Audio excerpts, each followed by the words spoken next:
Hi guys, andito tayo sa Caloocan. First practice natin. As a pro.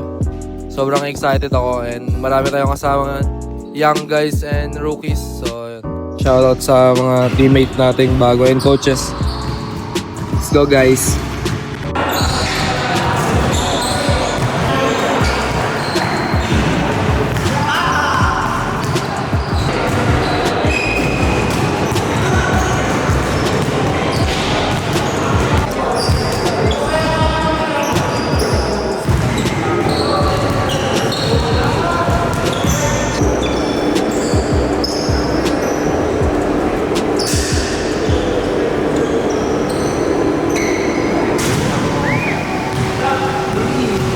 Yes, sir.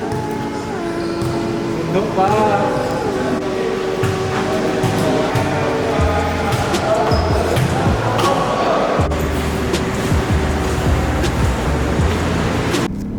Guys, katapos nyo ng practice natin. Good first day as a pro player. Pupunta tayo sa City Hall. Courtesy call tayo kala Mayor, kala Kong Oka, kala Kong Dean. Papakilala tayo dun sa kanila.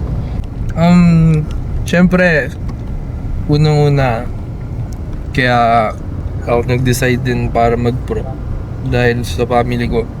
Kasi sa anak ko, kay Tali, siyempre parang habang bata pa, kumita na, ganyan. Makapag-ipon para sa future niya, future namin. So, ayun, parang nung buong January ako nag-isip kung magpo-pro na ako or hindi, or magstay ako sa Lasal. Pero ayun nga, dun tayo na ng kapalaran natin na mag-pro. So, no regrets naman and sobrang happy ako na, ayun nga, na mag-sign tayo sa Caloocan ng MPBL. Doon tayo maglalaro ngayon.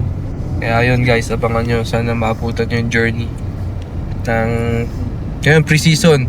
First week, ano mo yan? February first week ngayon. So, may game na sa Sabado.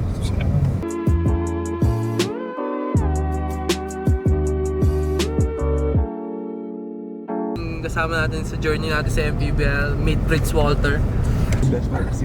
Tolly!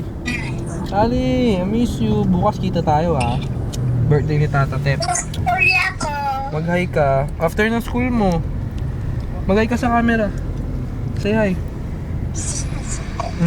Si camera Galing siya. ng school? Yes. Very good ka ba sa school? Babe ka? Okay, love you. Bye-bye. Bye-bye. Kiss, kiss.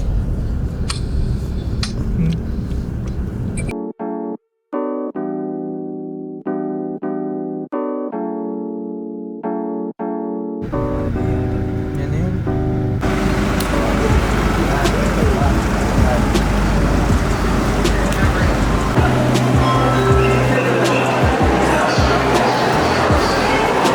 Yun guys, nakapirma na tayo. So, hindi na natin napakita lahat. Syempre, hindi naman lahat pwede ipakita. And yun, sure na tayo. Batang Kangkolo na. Welcome back sa Batang Kangkolo. Pero this time, seniors na tayo maglalaro. Hindi na tayo sa 21 under. So, baga, mas yung highly competition niya mas mataas kesa nung naglaro ko sa Caloocan nung 21 under. So, ngayon, pro na to. So, kailangan natin magpa-kondisyon, mag-ready. So guys, abangan nyo yung pre-season debut natin.